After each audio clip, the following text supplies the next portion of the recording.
right, guys. Welcome back. Market Mondays. Yeah. Legendary episode. We are live in Miami, Komodo. Hey.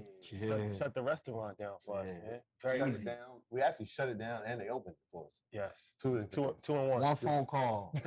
Let's go big dogs. Big one call. As you can see, we have a special guest. My brother Terrence J is in the building with us. Thank you for joining us, brother. Thank you for having me. Yeah.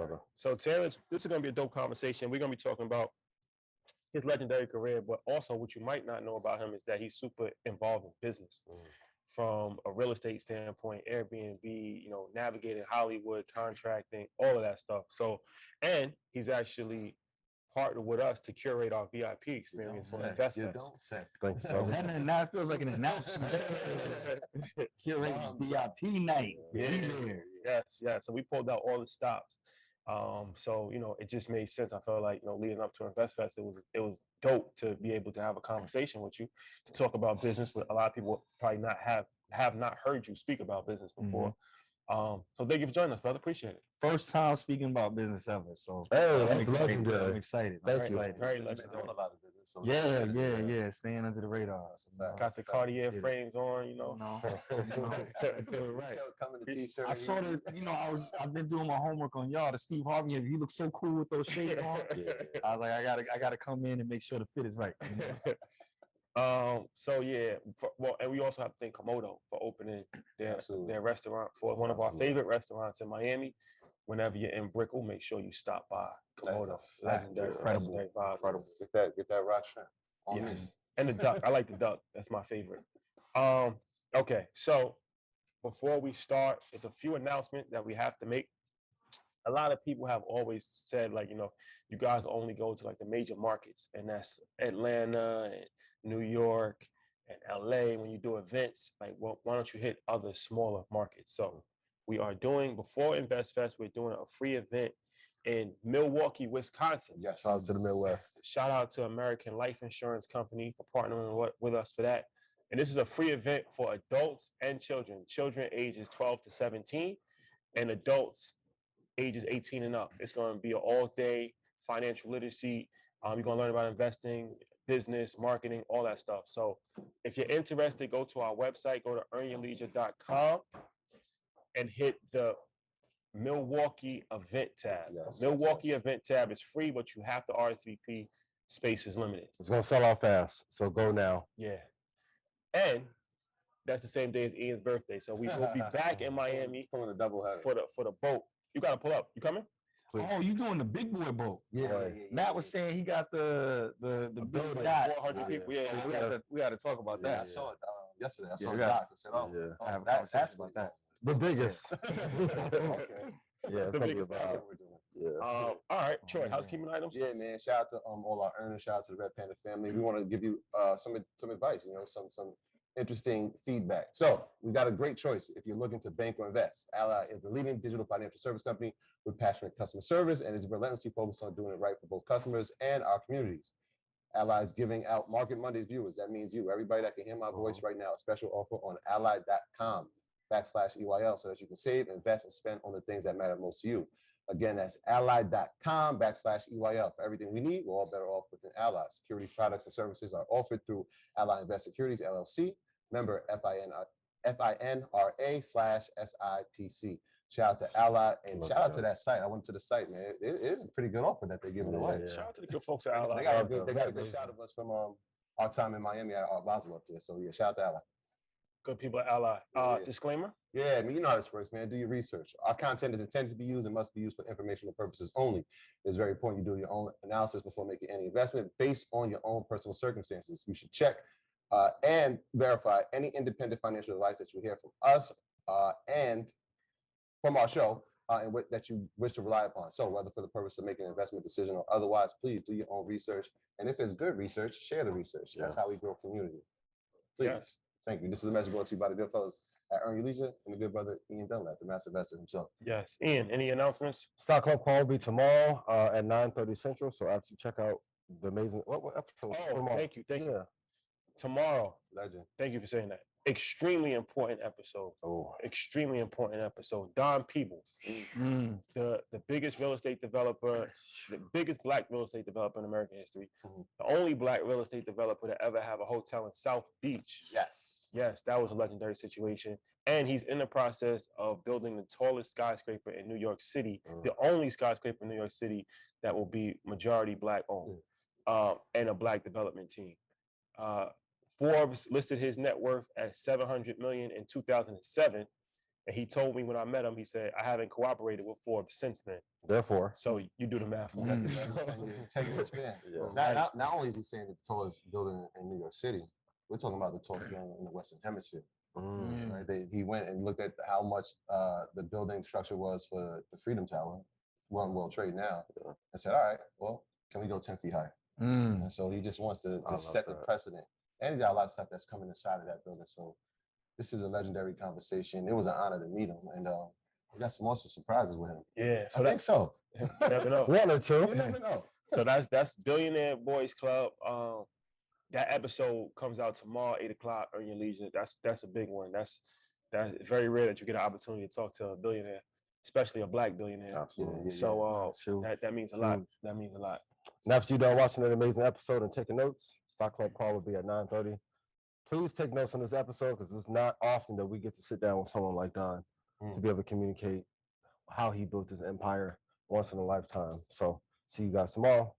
Let's go. Yes. All right. So let's jump into it. So One more announcement.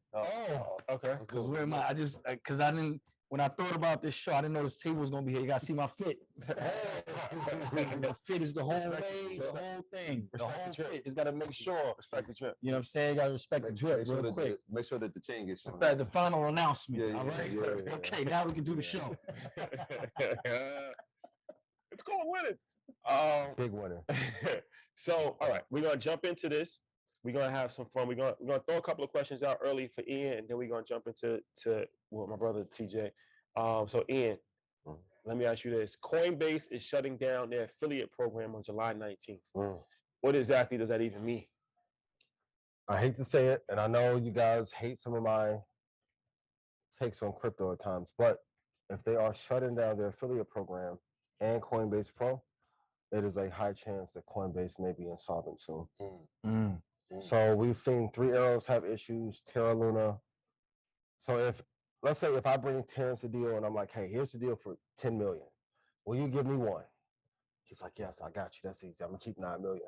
If a person won't pay you that 1 million, that's because they already owe other people.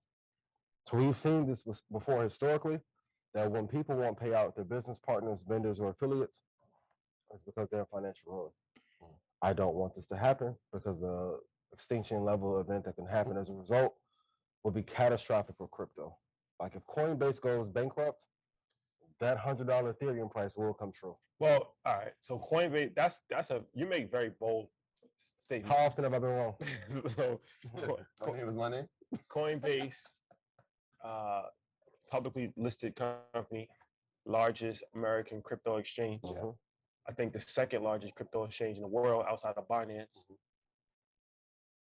That's a very I don't want it that's to be a hot true. take. That's a hot take. So was Bitcoin going to 20,000 when it was 65? I called that, put yes in chat if I made you money. I should have had a conversation. Right? So the Doge going to 13 cents. I told you guys to buy again at 7. I called that. I don't want crypto to go out of business. Here's what happened. A lot of people in crypto could not make it in tech, big tech, or banking. So since there's no regulation, they moved there. So how did Three Arrows go out of business? Celsius. What happened? Implosion. Terra Luna. Implosion. I don't want this to happen. But if you look at 2007 and 2008, this is panning out to be worse than a financial crisis of then, because at least it was contained to one area. Now we're in war, crypto's falling apart, inflation is insane. Real estate is starting to topple. Austin is coming down. Parts of California is coming down. We'll talk to Terrance about real estate later. But I don't want this to happen. I love everyone at Coinbase because I don't want to ruin any relationships. But my job is to tell the truth. So if a stock went from 400 down to 40, and now they begin to play games on how quickly you can take your money out of a bank. If this happened with Bank of America, everyone black would be like, let's boycott. we would march in front of Bank of America. But because crypto was supposed to be a solvency and financial catalyst for us, we don't view it the same way. I don't want it to happen. I don't want it to be true. But if the market continues to slide down, Coinbase can be in a lot of trouble. So Coinbase's official statement is due to the crypto market conditions and the outlook of the remainder of this year, 2022, Coinbase is unable to continue supporting incentivized traffic to its platform. And so they're kind of looking at it like, obviously, the market is going down. We can't pay people, I guess, for having people join Coinbase, right? At one point, it was like if you told a friend, it was like, you got $5 or something like that. Mm-hmm. I think their stance is like, no, Coinbase isn't over. Just that program is going to be over. But when you start seeing things, right, you follow that. You start seeing that trail, things getting pulled back. Obviously, you do that. You can stop to incentivize things. Then you start seeing hiring freezes, right? All these things go down that line. I mean, they're laying off 18% of their staff. You guys hiring or adding to? It's a big number. Over leverage. I told you before. You don't have. I love you guys. Coinbase, please call us. We can help. We can help with growth. I can help boost things 25%. And they put their magic on. That's another 40%. Please be careful though. When you lay off 18% of your staff, it's usually not a good sign for. Somebody get Brian on the line, please. Coinbase, we'll monitor the situation. All right, this is a conversation that all of us can chime in on. So the GDP report will come out July 28th. So a recession is two. I had this conversation with Charlamagne. Shout out to Cedar God. 2 negative quarters of GDP is an official recession, which it looks like we're headed towards officially announcing that we're in a recession. Okay, so what does this mean for the broader range of the economy? And Terrance, I want to get your opinion. You live in Miami. So have you seen the effects of this economic down? Because this is the city where everybody got a Lamborghini. Everybody's just spending $5,000 for dinner. Or $500 on date. Have you started to see it in your space, or is it still kind of not been affected yet? Yeah, I mean, the writing again is on the wall. We're starting to see a decline in certain things. Miami is kind of an outlier. I mean, I'm not saying that the city is recession proof, and I'm not saying that LA is recession proof, but it's not as prevalent as it is in other places. Dinner at Komodo is still gonna be popping.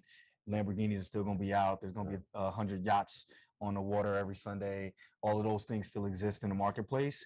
But when you start to see the trends in like, bookings and rates and things, different business flights, like all of those things, you just start to see it, trickle down. And then obviously the housing market here is all the way crazy. It's on fire right now. It depends on who you're asking. I'm enjoying it, but there's a ton of people right now that housing is a huge issue for, that has to be addressed, right? And like you said, with real estate, we're gonna see some big things happening with those trends. They're gonna overcorrect it by all this inventory that's gonna come in, and some of those prices are gonna drop. So what markets do you think will be overcorrected or adjusted soon? Well, I mean, if you just look at the amount of cranes in Miami, right? I mean, obviously everybody's moving to Miami. All the New Yorkers are coming down to Miami. Everybody from LA coming to Miami. Everybody else from, everybody that can come to Miami is coming to Miami. A lot of overseas. All the overseas. You see all the billionaires out here, all the people from Europe, all over, coming down to Miami right now. You're seeing more cranes and cranes go up, right? More condos being built, more houses being built. Soon it's going to correct itself, right? And then if they keep on going, which it seems like it's going in that direction, then you'll start to hopefully see some of those prices drop. But right now, the prices are at an all-time high. I was looking to buy a house here 2 years ago, and I decided to pick up a property in Palm Springs instead. The house that I was looking at was going for like $2.5 million here. Right now, that same house is $5 million. Like the market right now is ridiculous. Let me ask you this about Miami. So you went from LA, California has the highest state income tax, to Florida, which has no state income tax. Was that part of your decision? Yeah. Oh, 100%. One of the biggest parts of my decision is, when you start generating a certain amount of revenue, you got to find ways to get around that.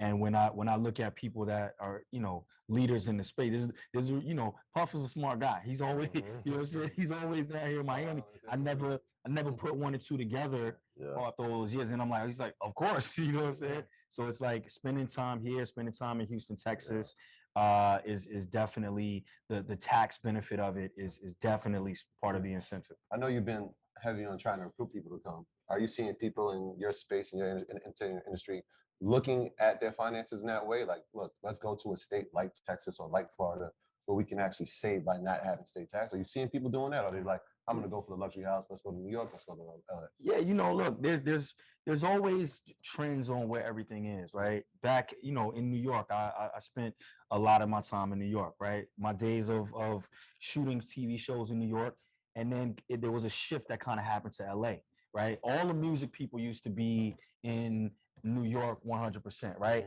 Then it kind of happened, by the time Jay-Z and Nas and everybody's in LA, you're seeing a trend in people, shifting to the West Coast, right?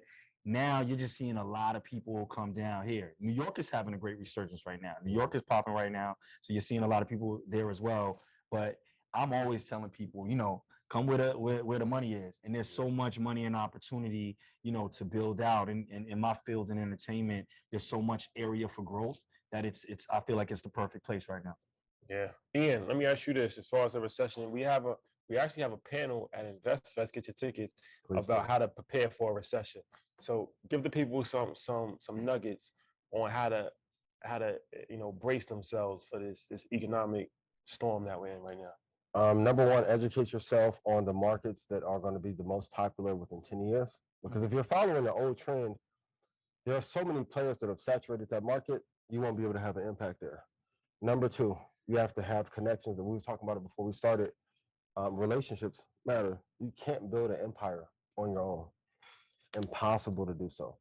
Number three, you have to learn from people that are smarter than you, who have the money that you want to have. So my thing is, if a person has more money than me, I'm going to listen. And I know some of you in the comments are going to be like, there's evil billionaires. I get all that. But usually if a person has ascended to where you want to be, they have a pathway for you to get there. And number four, you have to master investing. You have to. So like, if you don't know how to buy houses, stocks, businesses, any asset at the best prices, you are going to get manipulated and taken advantage of. So those are my 4 tips. What would you guys say for this recession? I always say to pay off debt. Absolutely. Especially credit card debt. Yeah. That's extremely important. Boost up your cash reserves if you can, because anything can happen. Obviously, people get laid off during recession, so you want to make sure you have money on the sideline and money that you can sustain yourself. Invest, because during a recession, it's usually good times to invest. Absolutely. When the stock market is down, or now crypto is down as well. Housing prices are still high, but who knows, that could drop as well. And I will also say invest in your education and skill set. Yeah. And I feel like, talk about entrepreneurship, it's always a good time to start a business, because it's never a good time to not have control of your destiny. Absolutely. But the best time to start a business is on economic downturns. And I feel like, my first career before this was a financial advisor, and I started in 2008, which was the worst recession since the Great Depression. Mm-hmm. And then during COVID, which was the last economic downturn that we had, we already had a business going, but we doubled down on it. Yeah. Market Mondays was created during COVID. We started a lot of different verticals during COVID. So I feel like that is always an opportunity to, hit when it's down. So I would definitely recommend and suggest that for people. Definitely invest in your education, look to start a business, save money, invest, and keep your debt low. You should keep your debt low at all times. No matter what. But definitely during economic downturns, because anything can happen, right? It's like I always say, you don't prepare for a blizzard when it's snowing. Yeah.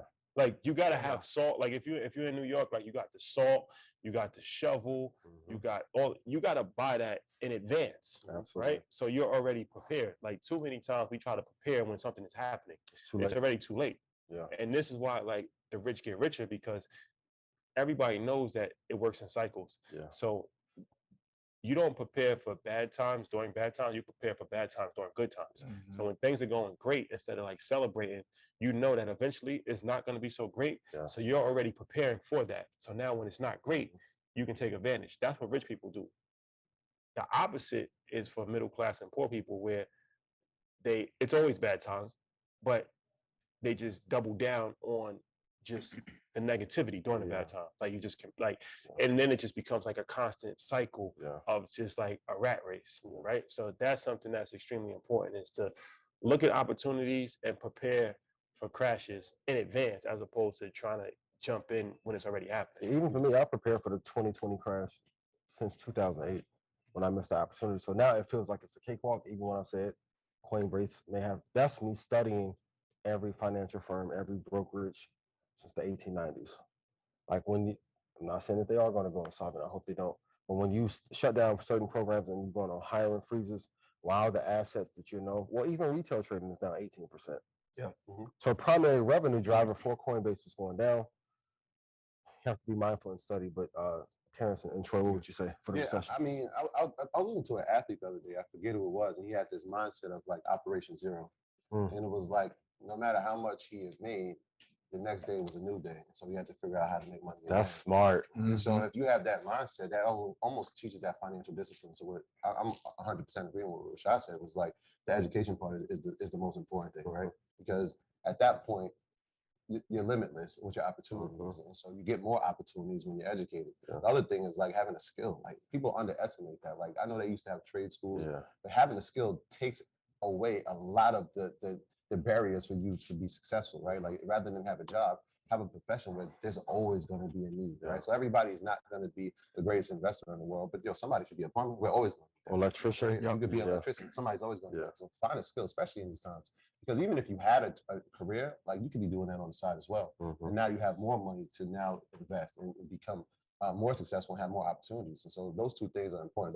That mindset, I forget, it might have been KD. It was just like, he had made money, and it kind of like after his first year, he was just like, wait, where's my money? And then was like, wait, I have to figure this out. Like, no, I have to go back to Operation Zero. Every day I got to figure out a new way. And that's going to lead to opportunities. And it's going to expand your mind too. That's kind of one of the things, especially during the pandemic. Especially, I can speak for myself, that definitely happened. Like, oh, new opportunity to learn. Let me learn as much as I can. First thing I do is like, all right, grasp it, and let's go teach it. You know what I mean? That's how we just grow. Listen, you want to have Terrence come in? You want to say something? Yeah, I mean, no, I agree with everything you're saying. I feel like the biggest thing that you can invest in is yourself and your skill set, in addition to your relationships. There's a cat named Lethal Shooter that I'm sure you know. Be shooting like hook shots from this guy, I'm in my DMs, right? He slides into my DMs. This is like 3 or 4 years ago, right? And he's like, yo, I know you got a basketball crib at your house. Let me come by, spend some time with you. Let's work on your jump shot, right? The first time I read, I'm like, I ain't working on that jump shot. You know what I'm saying? I didn't have a jump shot back then, and I'm not going to have a jump shot now, right? He hits me again, right? And it's like, yo, let me come. I'll just give you a free session, right? Eventually, he tracks me down, comes to the house, right? He is a phenomenal teacher, right? Me, I ain't never been able to hoop like that, but he spends the time, and I'm wondering, I'm like, what's his angle, right? What is he trying to get out of it, right? He did that to so many different people, right? And one conversation happens, and then I'm talking to Machine Gun Kelly, who's my next door neighbor, and now he's shooting with him, and before you know it, he's shooting with KD. Before you know it, he's shooting, with some of the biggest athletes in the game, right? This is a guy who came to LA with a basketball, right? He didn't come with a bunch of contacts. He didn't come with nobody put him on, right?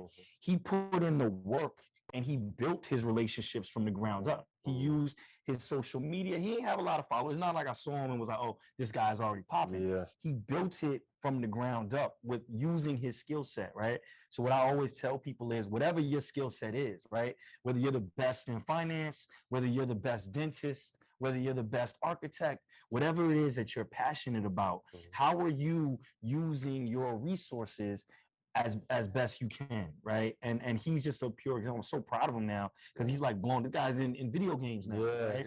And it's happened over these last couple of years because he put in the work and he built his relationships. Can we say relationships will lead us out of a recession if you're an entrepreneur? Is that the big takeaway? Relationships save your life. And I feel like too many times we don't focus on cultivating relationships. And that is more important than any other skill set that you can have. It's like you can be the hardest worker, You can be the most talented person. You can, you know, get up early, go to bed late, and it doesn't matter if you don't have the relationships. And it's like the lethal shooter thing is a good story because it's a marketing story as well. Yeah. And it's like, you know, I actually follow him, and what he does is, if you're not familiar with him, he's like has like little Yachty like running like suicide drills. Like it's weird, but I understand it because it's like then they post it on their page, and he gets all of these rappers. It's like Gary Vee, right? It's like why is Gary Vee? Because they have the influence. So you get the people with the influence to do things that is not normal, like for them, right? It's like it's not even like they're playing ball; like they're actually running drills. So now that's interesting. So now it raises his profile, and now he can do personal training. He can, you know, do whatever he wants because he has millions of followers. Anything that he posts goes viral, and he's established himself as an authority in the space. Chris Brinkley is another one. Chris Brinkley is a trainer who he got on, and he like you see that loft in New York, like that's Chris Brinkley's like where he works out at. So like Carmelo when he had the hoodie on. So you get. But he also like he have like Dave East in there, stuff like that. So he gets these NBA players and these celebrities to train, and just by doing that, posting on social media, it's automatically made him authority in the space. Is he a better trainer than the guy I grew up with? I don't know, probably not, but doesn't matter. He has the relationship that the other guy doesn't have, and the consistency of putting out the content.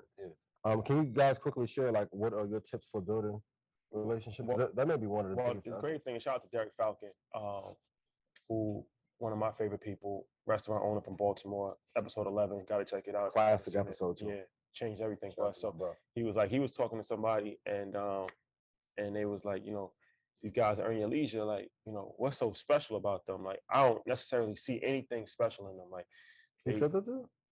His friend. I was like, okay. His friend was telling him. He about to get mad. His friend was telling him that. He's like, you know, I don't necessarily see anything special with them. Like, you know, they just regular guys. Like they just talking about finance. Like what makes them? And he was like, I see everything in them that I don't see in you. He was like, they got that's Derek. If you know Derek, that's him. That's how you tell him. He's like, it's loyalty. They known each other their whole life. They honor their word. They keep good relationships. They're not trying to screw people over. Viable. He was like, and that's what you don't see. Like you're trying to find a secret. And the secret is just be a good person. Skip that part. My God. Like you're trying to do all of this. You're trying to clout chase. You're trying to cut corners. You're trying to snake. And that's what people don't understand. Like the power of relationships. Because once you screw one person over, or once one person doesn't like you, it's a domino effect. Absolutely. Inversely, once one person likes you, it's a domino effect. I gotta add to that just two other things is the follow-up, right? You guys follow up and you follow through. And on top of that, the second asterisk is you always send the wire. When I say that, it's just good business, right? I get my money in advance. I get my money, and that makes me happy. Right, and when you get your wire, right, it's like so how I came into your world, right? I'm buying properties up, right? I'm buying so many properties. I got to figure out a way to not spend all of my money as I'm buying these properties up, right? So I call DJ Envy, who again has done an incredible job of branding himself not just as an entertainer, but now Envy posting all of his houses and all of his cars. I'm like, okay. Let me call and see how he's making all of these moves, right? Envy hooks me up with his guy, Matt, right? And so now I'm on the phone with Matt, and I'm like, my bank is telling me that for, you know, a house, I want to spend $1 million on this house. My bank is telling me that I need to put 25% down because I have so many homes, right? I get on the phone with Matt. He's like, I have a particular program. You could do 15% down, maybe be able to get you 10% down, right? I'm like, sign me up, right? We're in the middle of this deal. Things happen in the middle of the deal, right? Things get a little whatever, right? The deal's about to fall apart, right? Matt basically saves the deal by putting his own money on the line just to keep the deal in play, right? And when he did that, it showed a level of integrity that you don't really see often. Anyway, long story short, we closed the deal. Everything happens in the time it's supposed to happen. I buy the property skyrockets in value immediately after I buy it, and then he hooks me up with y'all, right? Yeah. And so I tell that story because the conversations and the relationships trickle, right? And so built off of that, now we in business, right? Yeah. Then you guys have been doing everything you say you're gonna do. Now I'm gonna preach you guys to the mountaintops. So when I'm talking on the phone to whoever, it then becomes the cosign of doing good business and doing good work and establishing that relationship for yourselves, right? And it just keeps on growing, right? Because then you already did, you crushed it with Steve Harvey, right? But I'm friends with Steve. So now when me and Steve are having a conversation, it's just reiterating, yo, I was already betting on them. Yo, you need to bet on them even more, right? And it continues to build. So again, it's the relationship equity, it's being true to your word, and it's mastering what you're great at, which obviously you guys are great at something. So I want to just add those things on to why you guys are successful, because it's not a fluke on why you guys are successful. Can I touch on something really quickly, because the Matt story is incredible. And shout out to MG's obviously helped me with my home. When he was doing that process, the deal's about to collapse, right? You've been in the space and you've been in real estate. Your initial thoughts when this is happening, like, because you've seen deals go bad, right? Like when he actually put his own money up and make sure that your deal was secure. What did that feel like for you, right? Because like you've been in situations where the deal's going bad and it's like, who is this guy? I can't mess with him anymore. And it's somebody that looks like us at that. So what was that like? It's it's your first deal, and again, just so you can our viewers can understand what I'm talking about. So when you're buying a house, obviously there's an amount of time that you have, right? You got to close within a certain window, right? So if he promises, hey, we're gonna get this deal down to 15%, right? And I decide, all right, I'm gonna go with you. I'm gonna use you as my person to get this deal done, right? Then the banks, whatever happens, they come back and say, oh, it's going to be 20% actually. Matter of fact, it might be 20%, 25%, right? That could be a difference in $150,000, right? Is that going to break me? No, right? I could pay it, but it would just annoy me that you promised me something that you can't deliver, right? So then when you step in and say, yo, if the banks won't secure you at the rate that I promised you, I'll put my own $100,000. I'll put the money in escrow just so that I'm gonna do what I said I was gonna do, right? At all costs. I would have never taken his money. I might have taken his money. It wasn't about taking his money. It's like you said, and that automatically shifted my mindset from being mad about the deal to being like, yo, however it goes, I want to bet on this horse. I want to bet on what he's got going on, because it's the integrity for me. Shout out to MG. Shout out to Matt. Shout out to Matt, the mortgage guy. That's Envy calls him. So all right, so staying in the real estate thing. Don't get too far. The mortgage guy for now. This guy's the king all of a sudden. I'm taking the story back, all right? And send me the $100,000 now. So let's talk about this. Airbnb. Yeah. So I spoke to you and you was like, you've been making some nice profit off of Airbnb. So about that, how did you get turned on to the Airbnb game? And let's talk about the Airbnb business for you. Yeah, it's crazy because I've been coming down to like a city like Miami for years, and Airbnb has just changed how people travel, right? People don't even automatically go to a hotel now. You'll go to an Airbnb. But it takes me back to what you were saying after the recession, right? So I buy a house in Guttenberg, New Jersey, back when, everybody, when you was working in New York, you lived in New Jersey at the time, right? So Edgewater, New Jersey area, right? Bought this house 2007, 2006 for about $500,000. I think it was like $525 for this townhouse, right? So I get a new contract. I'm leaving 106 in Park, new contract in LA at E-News, right? So abruptly within a month, I got to move, right? I'm now in LA, right? So now I have this property that's costing me a few $1,000s a month. I get a renter in there, but I'm losing still about $1,500, $2,000 a month in rents, right? Fast forward, I get chicken, and within 12 months of that, I'm like, oh man, this is bleeding me dry, right? Sell the house, get out of it, right? I looked at that house before I did this interview. The house now is the last time it sold was for $1.5 million, right? on a $500,000 house. Yeah. If I would have not been scared and stuck with it and kept the property, I would have made my money twofold on it a million times over, right? But as a, as especially as Black people, my parents, we're all first generation, a lot of us. Yep. So I've been told my whole life, don't have multiple mortgages. You don't want to have multiple properties, right? The Airbnb game has completely shifted a lot of that paradox, right? Yeah. Now I have multiple homes in multiple cities. I just bought a house I was talking about in Palm Springs. So I bought this house for $1 million, right? The houses now, the comps in that neighborhood are doing 2.1 million in that same neighborhood, right? My monthly nut on that house, somewhere $6,000-$7,000 on the monthly nut on it, right? I'm renting it $20,000 a month, right? So this is just, and that's on one property, right? So you do monthly rents, like long term. There's different markets. Some markets you can do it, like in LA, I can do a short term with one of those houses. In that particular house in Palm Springs, there's a moratorium, so you have to do a monthly rent. So it has to be a 30-day on that. But again, there's from VBRO to Airbnb to the MLS. Now there's so many things in place where you can own homes and not have to feel like, oh, I have to rush out of this house. I can now have a renter in place. I die tomorrow. My mom, for the rest of her life, my family for the rest of their life, will be having passive income coming in.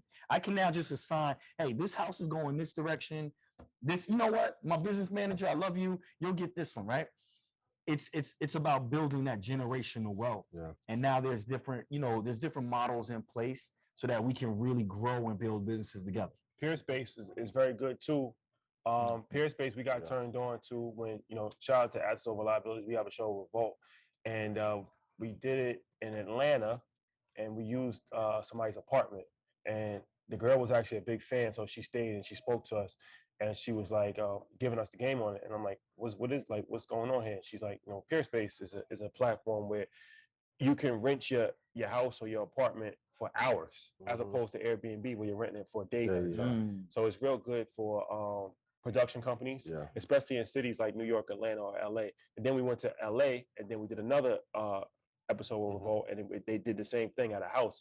So it's like a lot of these houses in these markets where you see like rap videos or shows or commercials. And the good thing is that even if your building doesn't allow Airbnb, from my understanding, right, Matt, you can still do Peerspace because they're not spending the night. It's just like having a guest over, right? And then it's like they're only there for a couple of hours as opposed to the whole. And the rate is a lot higher because you're charging film companies and production companies, stuff like that. So that's another way to actually get some money from renting out your spot. And like I said, especially if you're in a market like a Miami, New York, Atlanta, LA, where there's always going to be content, because content creation is only going to get bigger. And a lot of people don't have places to film content.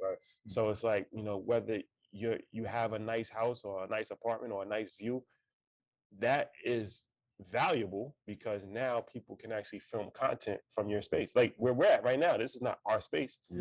Komodo is like, it's a restaurant that they let us come in here. So that's another thing to think about. And the beauty of it is you can have multiple day shoots. Right. And so if you rent the space from 10 to 5 for 3 days, you're probably going to make as much as you did, if not more than you did if you rented it on the Airbnb. But I want to come back to what you were saying, because as you're talking, I'm hearing multiple streams. I remember when you came to New York, right, and you're talking about buying property. Now, when did that switch go on in your brain? Has that always been kind of the mindset as you were coming into the industry and accumulating money? Was how many streams can I get? Or was there somebody that mentored you or guided you? Was like, hey, I see that you're doing well. Here's an avenue you should try to explore. Damon John was one of those guys early. My lawyer, I'll never forget, Daryl Miller, another one of those guys who told me, you got to have 7 streams of income before you can even really start to talk about wealth, right? You can make money, right? But you got to figure out other streams of making horizontal money, which is when you're laying down how you're able to make money. And for a long time in my career, when being on TV, there's that want to be in front of the camera, right? I want to be the guy in front of the camera. I want you to see me making money, right? And then there's a part of maturity that happens, right?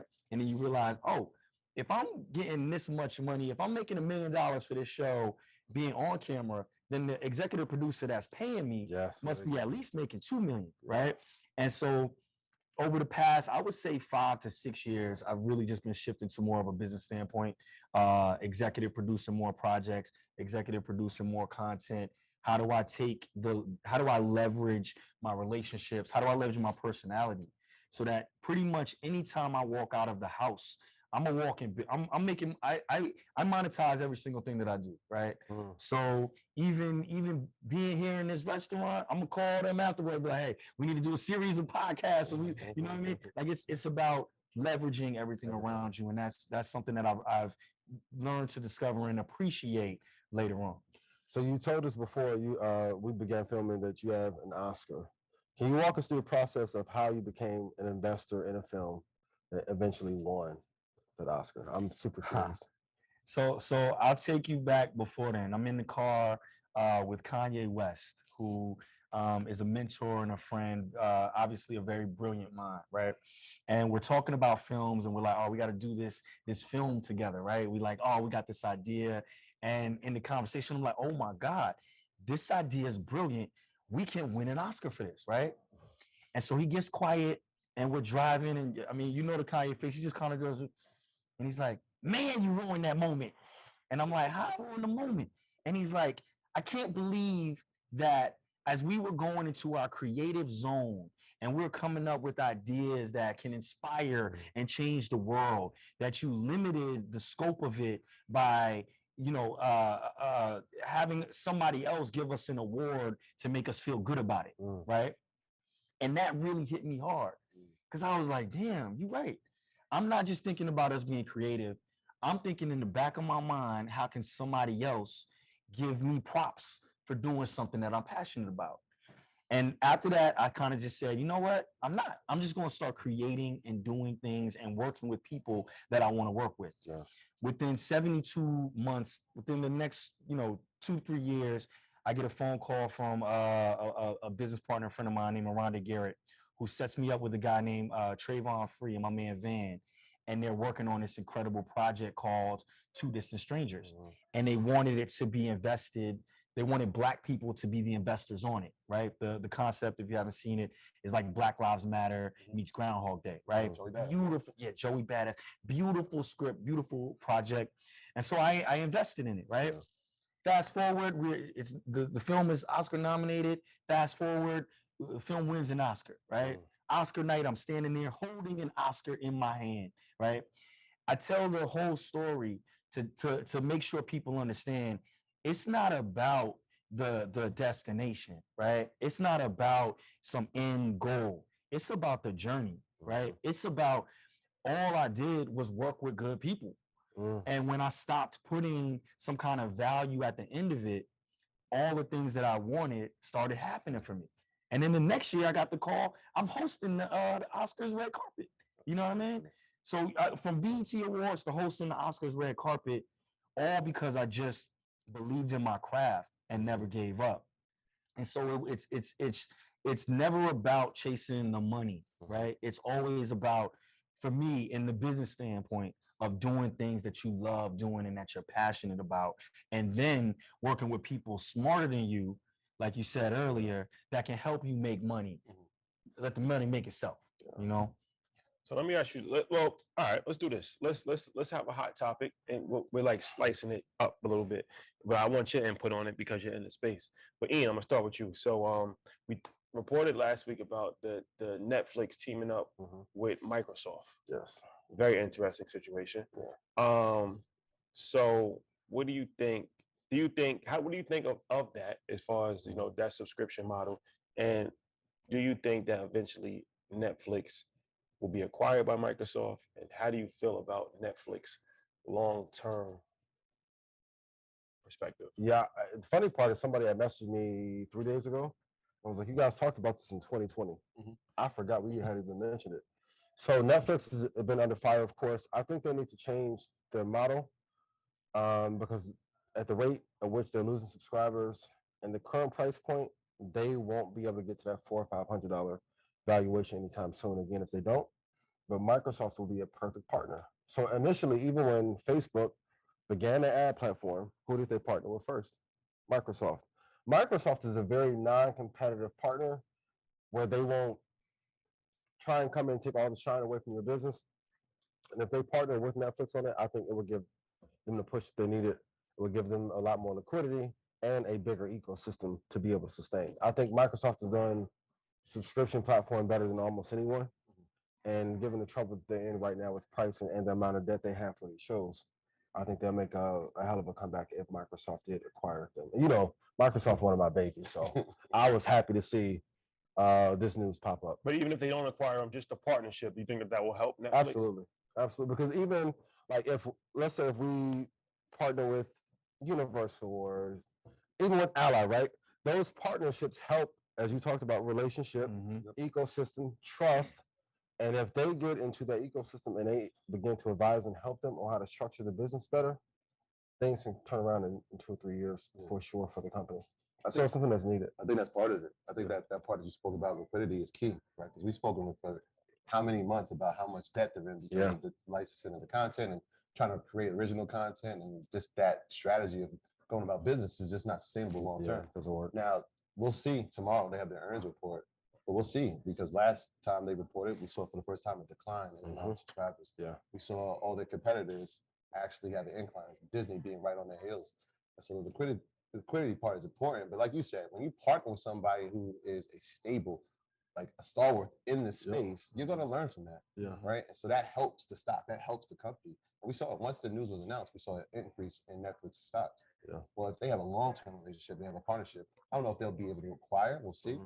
But that helps. Right. It helps. Right. There's so much bad news that's been happening to Netflix. We saw them get cut from $600 down to $160. It's like, wow, they lost 70%. Well, here's a sign of good news. Here's a sign of good faith. There's this company, Microsoft is one of the top 3 companies in the world that believes in them and believes in a partnership going forward. So it helps it. You know what I mean? And let's not forget about those old board members that at Microsoft that don't like Apple. Apple TV, they won an Oscar this year, right?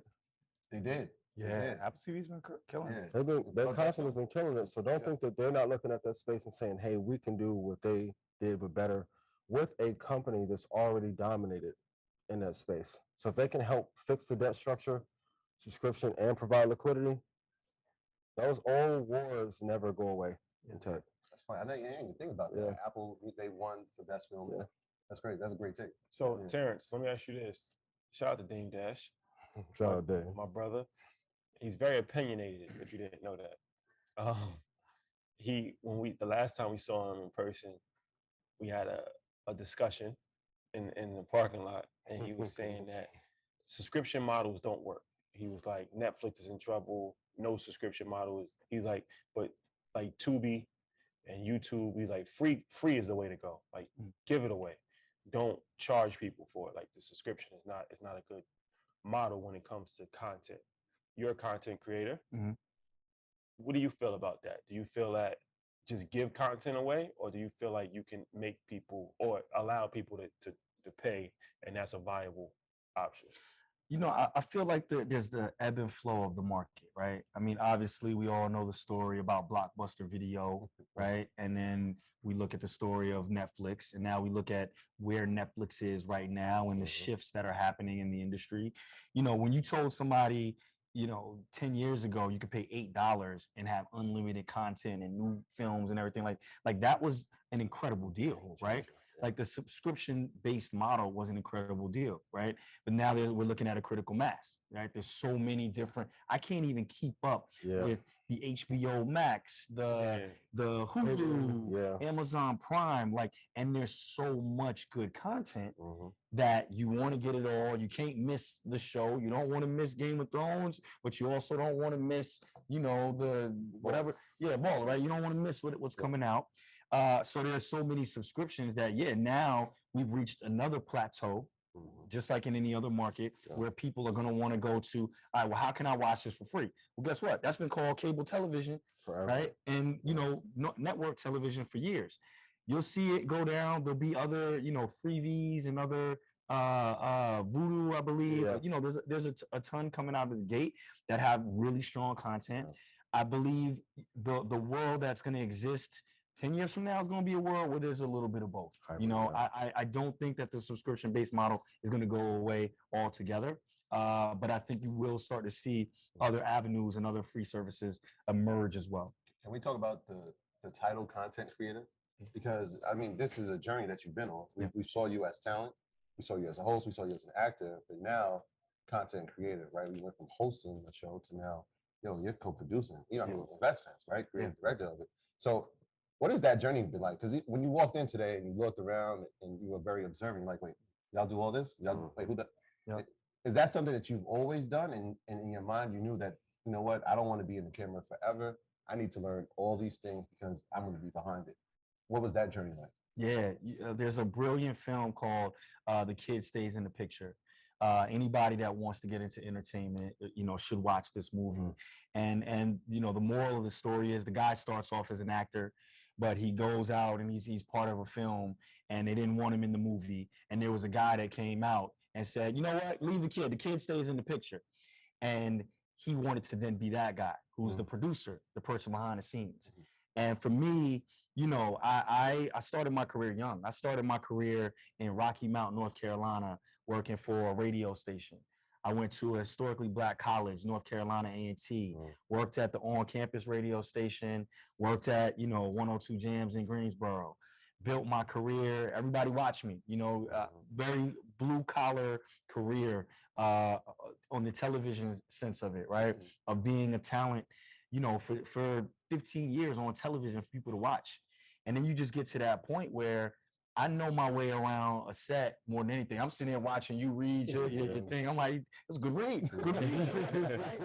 Right? And now it's like there's such a joy in being able to put people in positions, right? That's now my excitement, is to be able to curate a film.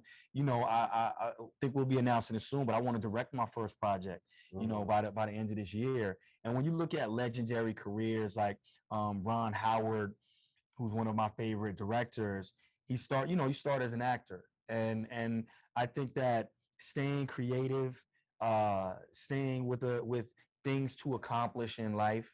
I just turned 40 this year, and coming up. 82 babies. And it's like, he's still young. How much time do we have, right? That's true. If we get 100 years on this rock, we were blessed, right? So I want to look back in my life like Paul Robeson. I want to be a Renaissance man to be able to say, yo, I was on camera, I was off camera, I helped people, I inspired people. And so I think that's the next evolution. And from a business standpoint, that's where the real money and the real wealth is behind the scenes as well. A question for you: what are the 3 biggest lessons you've learned from all the mentors you've had these years? Oh, I know it's a loaded one. Man, you have some great mentors too. That's an incredible question. Best lessons I've learned. I'll start at the beginning, is to never give up. I am where I am for so long, not because I'm the best at what I do. I'm not the funniest. I'm not the best looking. I'm not the smartest. I'm not the most charismatic, right? I just don't give up. I will continuously go after whatever it is I want until I'm able to accomplish that goal. I just wake up and I want things more than other people. And because of that, I've been able to not only get a foot in the door, but 20 years later, I'm still around because of just a dogmatic mindset, right? So that would be the first thing that I've learned from countless mentors. Kevin Hart is a great example of a guy that just keeps on going after it. A second thing is, when what is it? Buy up stock when get greedy when the stock is the lowest, right? Yeah. And what I've learned is I've had some incredible successes in my career, and I've also made some incredible blunders and some very stupid mistakes, very low points in your career.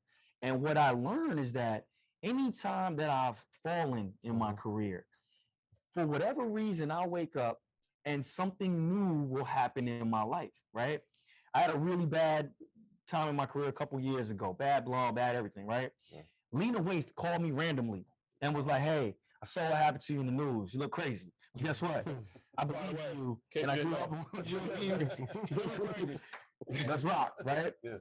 Out of nowhere, right? T.I., same thing. Called me one day. He's like, I'm gonna bet on you when you're down, right? You build friendships and you learn to never give up, right? Even when things are their hardest, don't give up on it. So that would be the second, is like, don't give up on it. And the third is just to keep on dreaming. You know, like I said, plan new goals for yourself, plan new things that make you excited in life, you know, and that's what it is. Just keep on dreaming big. All right, so let's talk about this. Hollywood, you know, they call me Hollywood Shotty these days. Hey. The rumors have been confirmed. I am going to Hollywood. Hey. But you've been to Hollywood. Breaking news alert, ladies and gentlemen. I got a house you can rent.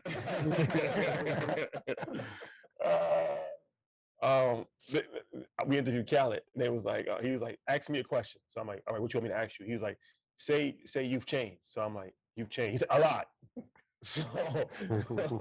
So yes, it's true. But Hollywood, there's always horror stories in Hollywood, right? As far as bad contracts, getting screwed out, getting, you know, done bad by business managers, accountants. Have you ever had any of those horror stories? And what are like some of the biggest lessons that you've learned in the entertainment industry for over 20 years? You have to learn how to read contracts. It's imperative. You got to learn what you're signing, what you're reading, what kind of deals you're making. You know, the language can be crazy, but it's something that you have to learn. And for any of my deals, and I've been very blessed. I have a great team around me. You know, Fred, who's my college roommate, is still my right hand. My team at WME, my lawyers at Fox, like Daryl, everybody, Yanley, everybody has been around me a really long time. I have a great team around me, but I always read my own deals. I always know everything I'm signing. I micromanage everything. I know exactly where I'm going to be at all times. I always try to be on time. And so you have to be a professional. You know, the key to longevity is being a professional. All the horror stories exist. I've seen it all happen. I've seen people come, seen people with the biggest record in the world. You're on top of the world, right? But you treat people bad and you let it get to your head. Your number one movie, it's the top. You got the biggest movie in the world, but you don't respect the game. You don't respect the craft. And no matter what, if that's the case, it's not going to work out for you in the long term. The people that are around for a long time are the people that respect the game. And I've had moments where, you know, we all have moments where you're not the best version of you, but it's continuously trying to grow as a person and be the best that you can be. That's the key to longevity in Hollywood, because if you start screwing people over, it's going to come back to haunt you.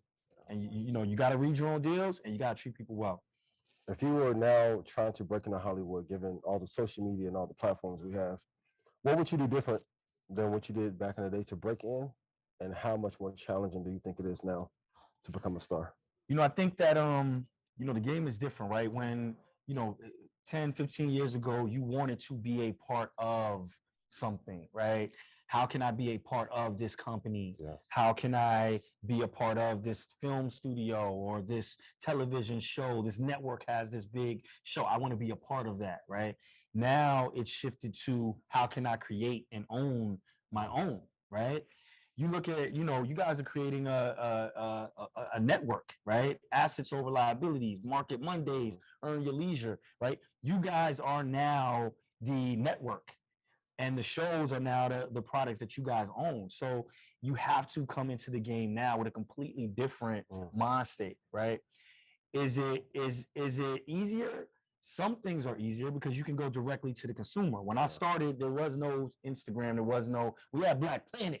If you're on the Black Planet page, you want to get popping, right?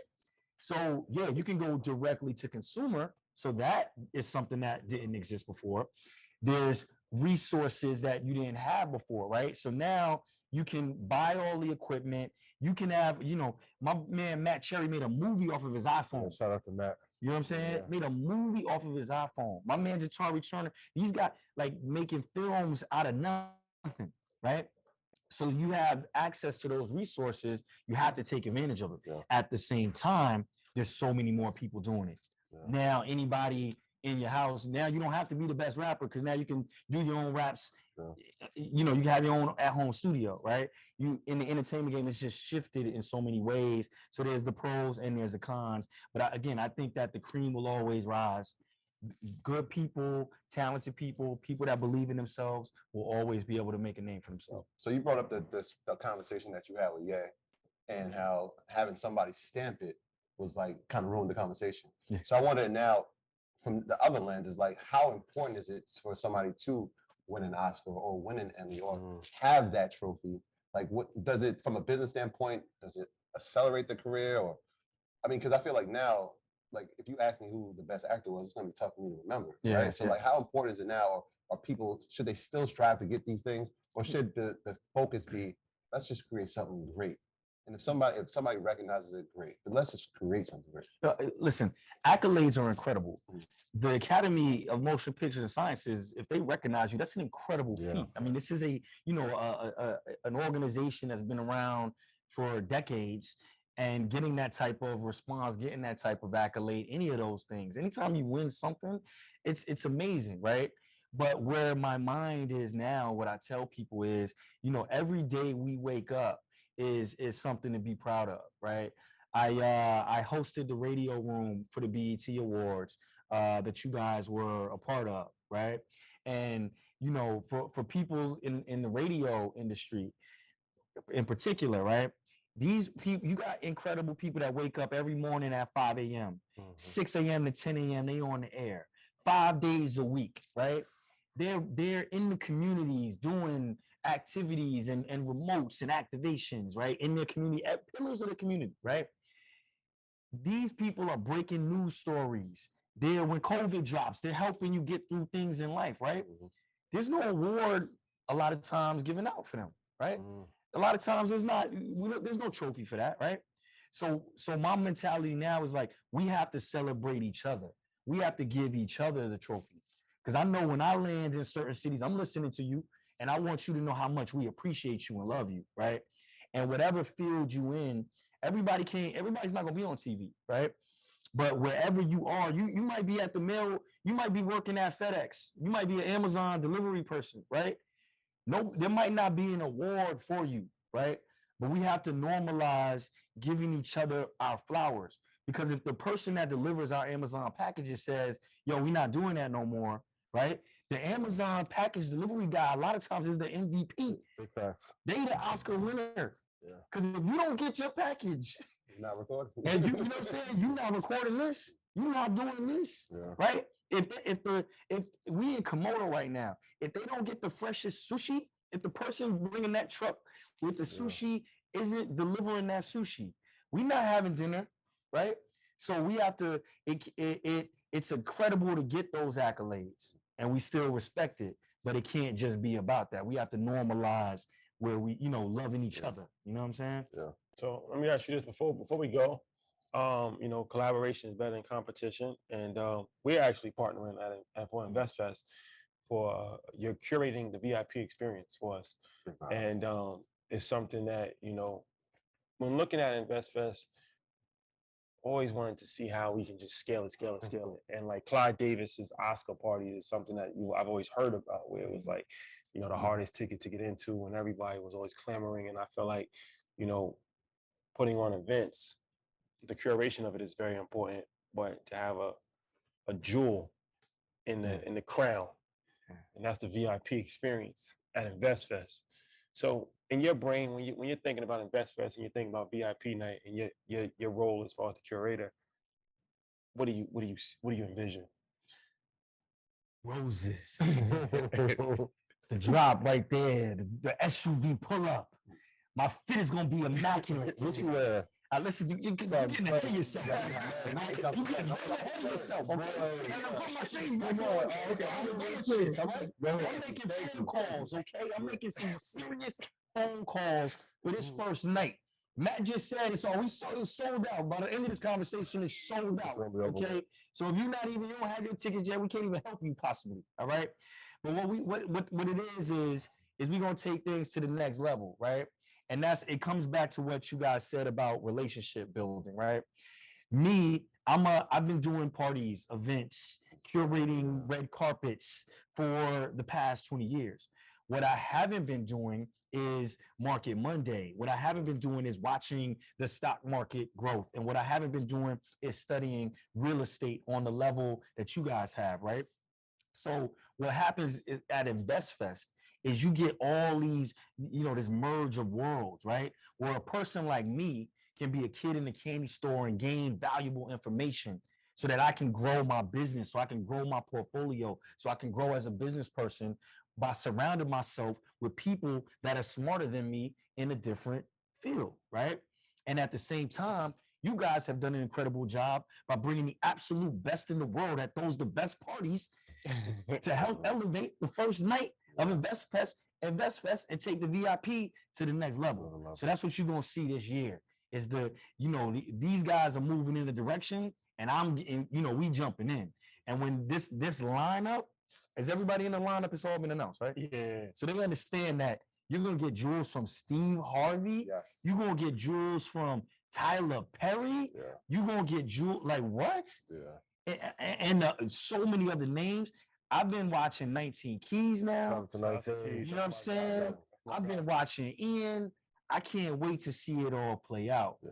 But again, what I want to do right now is just give the flowers of taking an idea out of, the pandemic, taking it and putting it on your shoulders and watching it grow. And I can't wait to see at InvestFest all of these incredible entrepreneurs and business people come together and get the love. It's gonna be an epic. There you have it, ladies and gentlemen. Can I do something real quick, Charlie? Because I got to give a special acknowledgement to this nonprofit, Motivated Kings. They're doing something very special for our audience. They are giving away 50 tickets. Yeah. 50 tickets. That general admission tickets, right? 50 tickets to people who go to investfest.com/giveaway.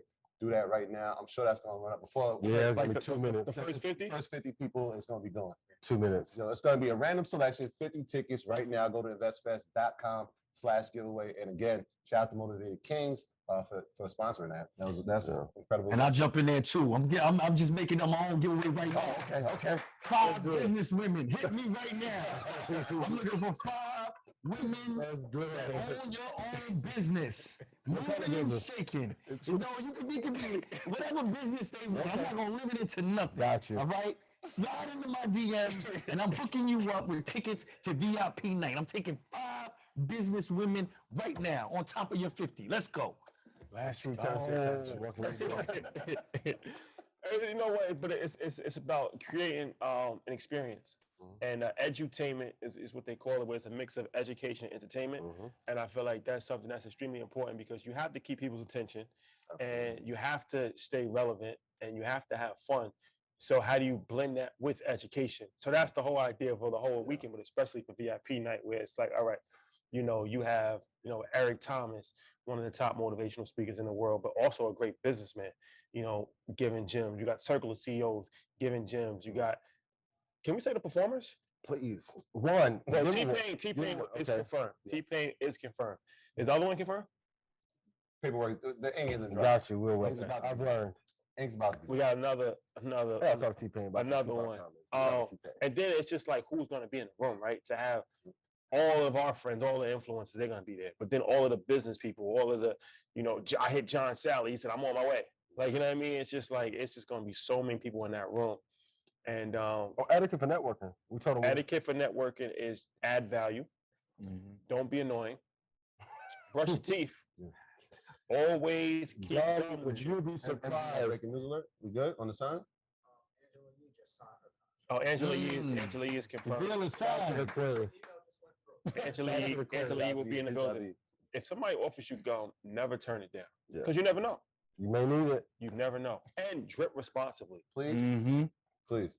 This is a situation where you want to look your best. Yeah. So, that's been the question. What should I wear? What should I wear? Fly. You can't be overdressed. No, the only requirement is that you fly. That's it. It could be anything. Just be fly. That's it. Kiana is a great example. Like I asked her, how do you do it? Because Kiana shows like the Queen of England everywhere she goes. I'm like, how do you? But she garners a certain level of attention. Yeah. And being in real estate, you have to, it makes me want to do business with you. Yeah. If you are dressed a certain way. So the good thing with being fly is it's very broad range, right? You can have a sweatsuit and be fly. Yeah. Right. You can have a linen suit. You can have a real suit. You can have a track suit. Just be fly. There's levels to it. Be fly.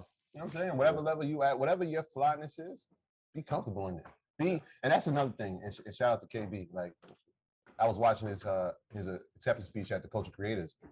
He's authentically himself. Always, right? Always. So, like, he's gonna be that. So I encourage everybody to be their authentic self. Just be fly in your own way. Any networking tips that you want to share with the audience before we wrap up of what you do when you're navigating Clive Davis Grammy parties and how to? Well, let me say this. He's actually a very I'm a very observant person. If you didn't know that.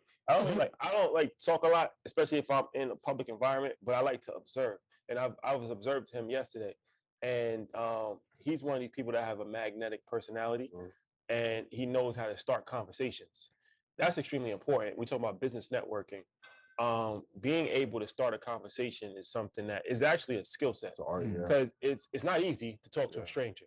It's like one of people's biggest fears is public speaking, and talking to strangers and I've watched him in several different occasions, and he does it very well, which is not surprising because he's been, in the public eye for over 20 years. But that is something, maybe you can talk about that, because that's not talked about enough as far as starting a conversation. A lot of awkward moments, even men talking to women, like a lot of awkward moments in the first 10 seconds. Right? You know what I'm saying? Like, what's your key to starting conversations?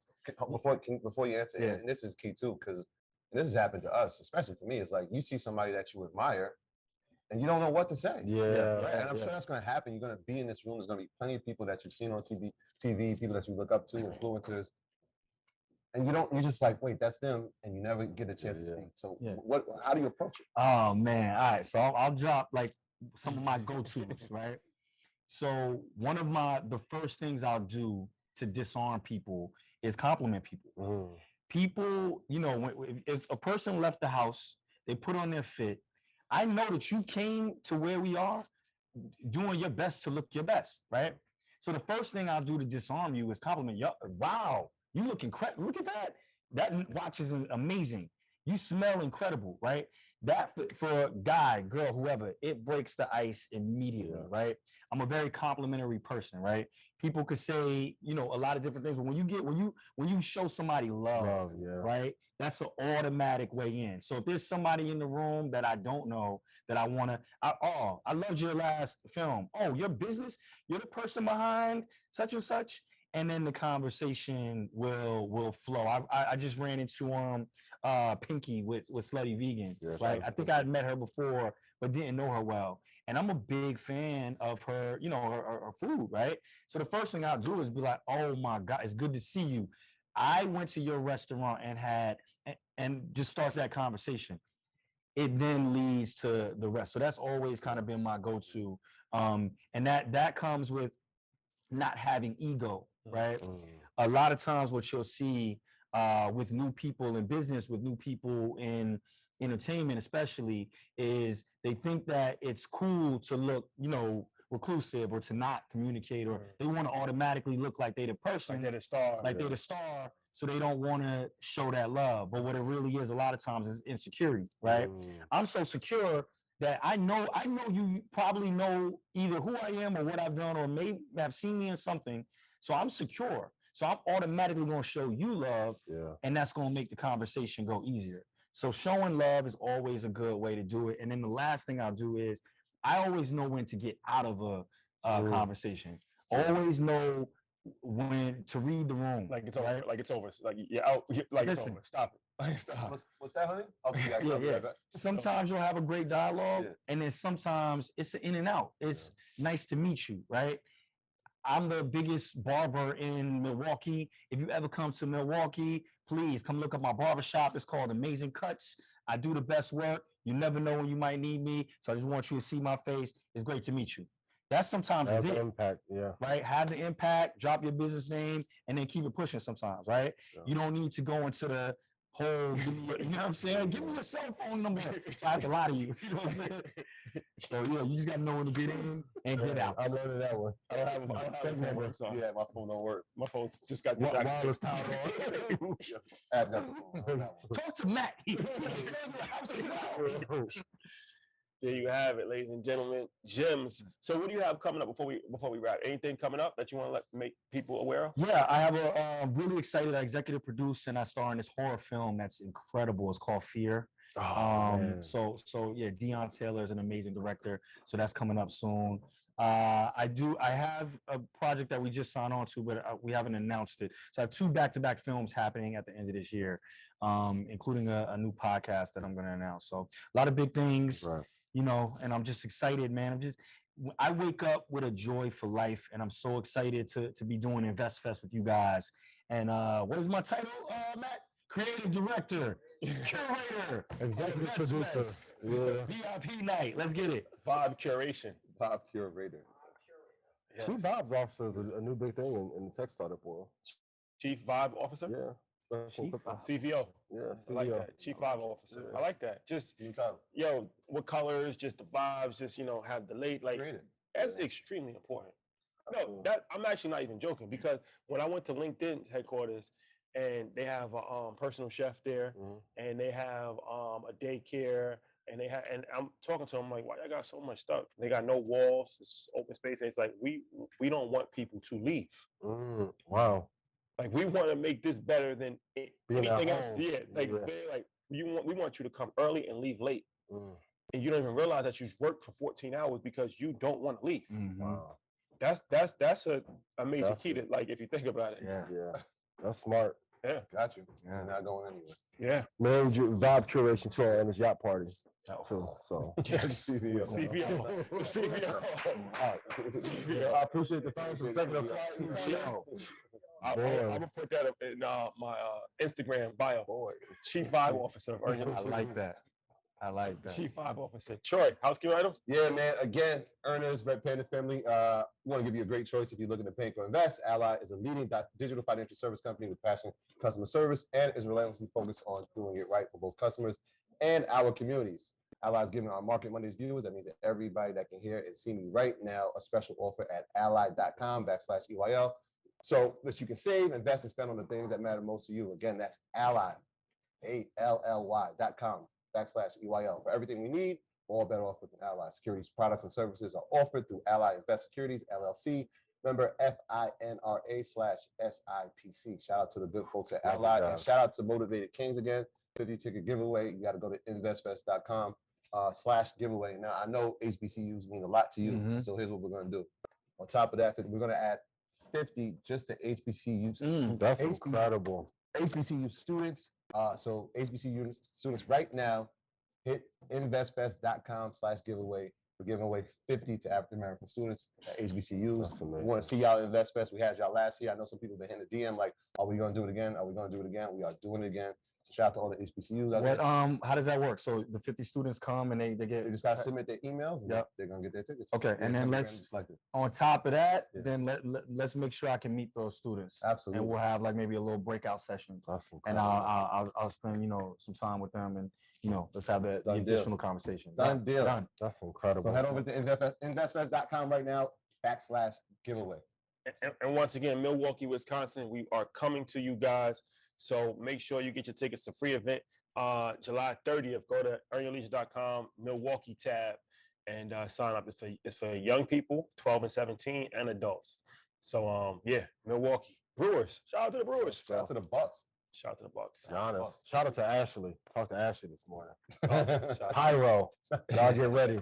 Best stage show and the best fest. And now. Want to put on the show. WrestleMania 9. Let's go. Ultimate Warrior. Edutainment at its finest. finest. All right, guys. Yeah. Execute. We love you guys. See you tomorrow. Don Peoples episode coming out. Very, very, very big. Shout out to everybody in the great city of Miami. We love you guys so much. Peace. Peace. Peace.